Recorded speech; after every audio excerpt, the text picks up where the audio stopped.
Hey, Tony Gaskins here, Car Chronicles. I want to do a part 2 on why married men approach you. Part 2. Now, on the flip side of this, in the last video, I was trying to help you understand why men approach you based on the signals that you are sending him. But on the other side of this, what you have to understand about men is that these married men who are approaching you, it is a clear sign that this man did not marry his wife for love. He married her out of convenience. He married her out of complacency. He married her out of obligation. It was another reason that he married her, and it wasn't because he felt like she is the love of his life.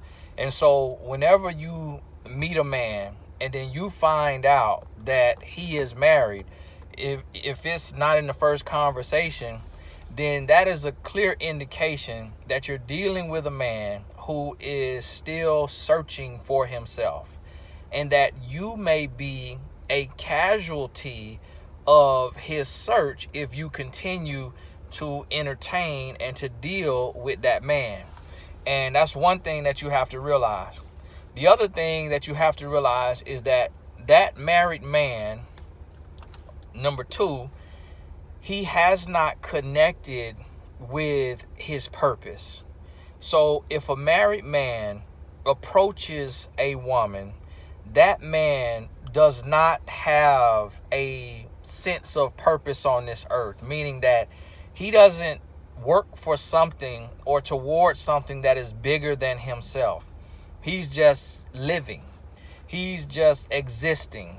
He is not here trying to fulfill a purpose that will leave a lasting legacy.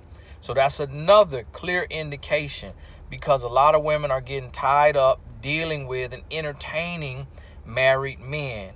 That man has no true connection to his purpose. Even though it may appear that he's doing purposeful work, meaning he may be a school teacher, he may be a principal, he may be a pastor, he may be a politician.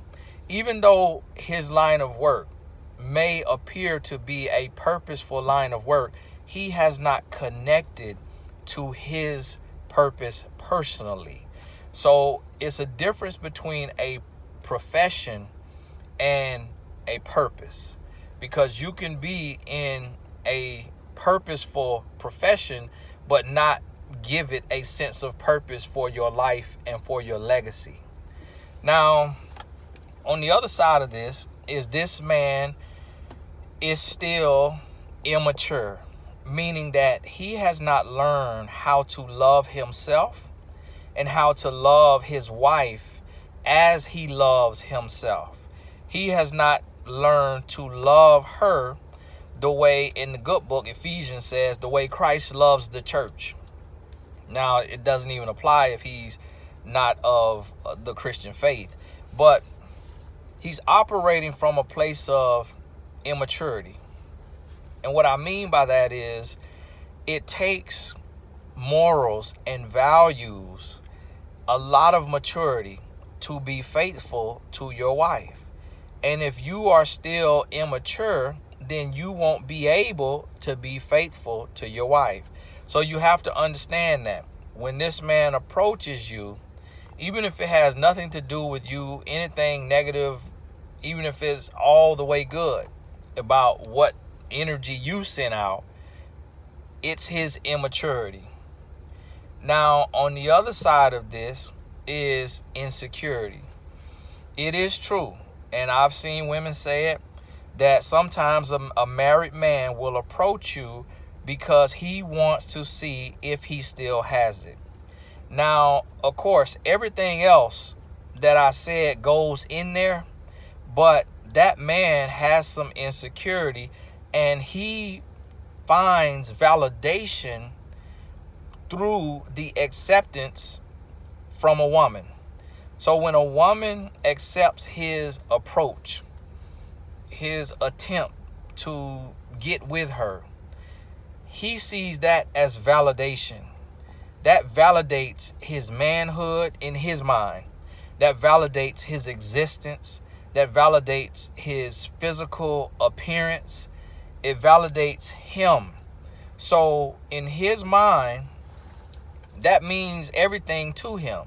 He may not even want you, may not even want to be with you.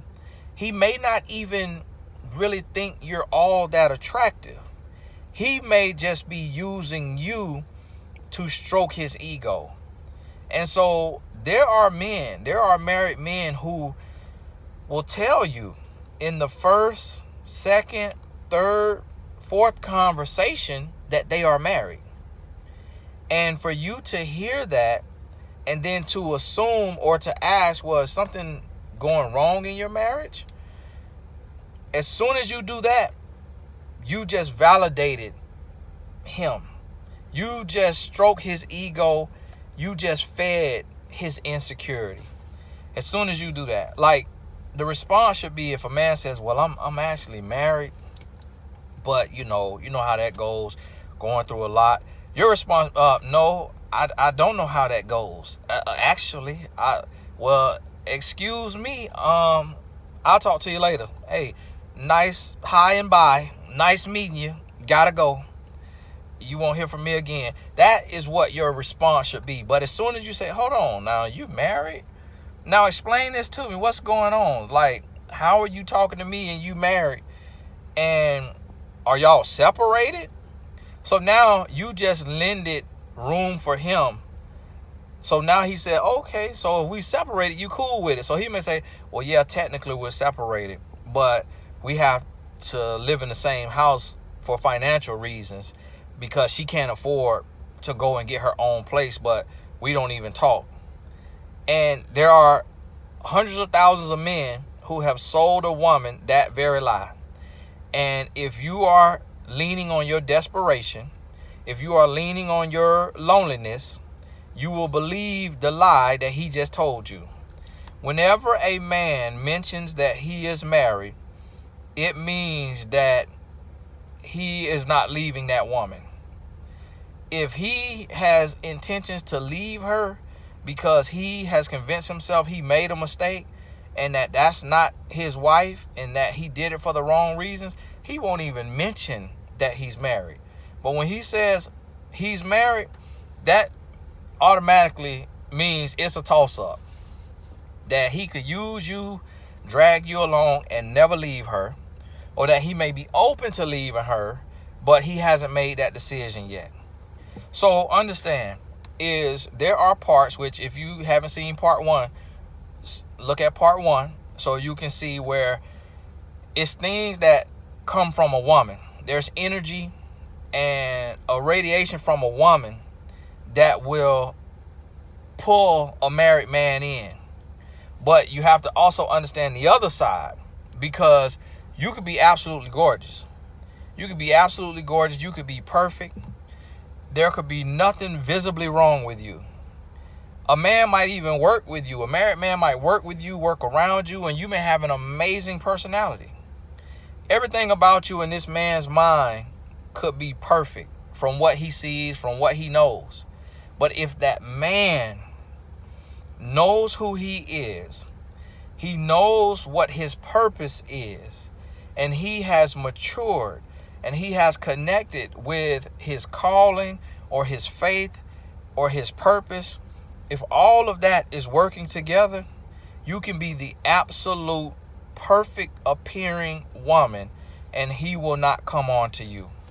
And the reason why I can say that is because I have grown into that place as a man. So I can truly, honestly see women who are beautiful women. I could be around them, work around them, and see that they have a great personality. Everything seems to be normal and going good. That they could make a million men a happy husband. But because I'm where I am in my life, that does not entice me. I'm not going to risk my marriage to talk to this woman over here just because she appears to be everything a man may want. So understand that it's not just about your signals that you're sending, whether it's your insecurity or whether it's your confidence, whether it's your beauty or whether it's your availability. It's not just about that. It is also about that man and where he is in his life, what he's doing, and if he has a belief system, some morals, some values, integrity, character, purpose, a relationship with God. All of that matters. Hey, this is Tony Gaskins. God bless you. We'll talk soon.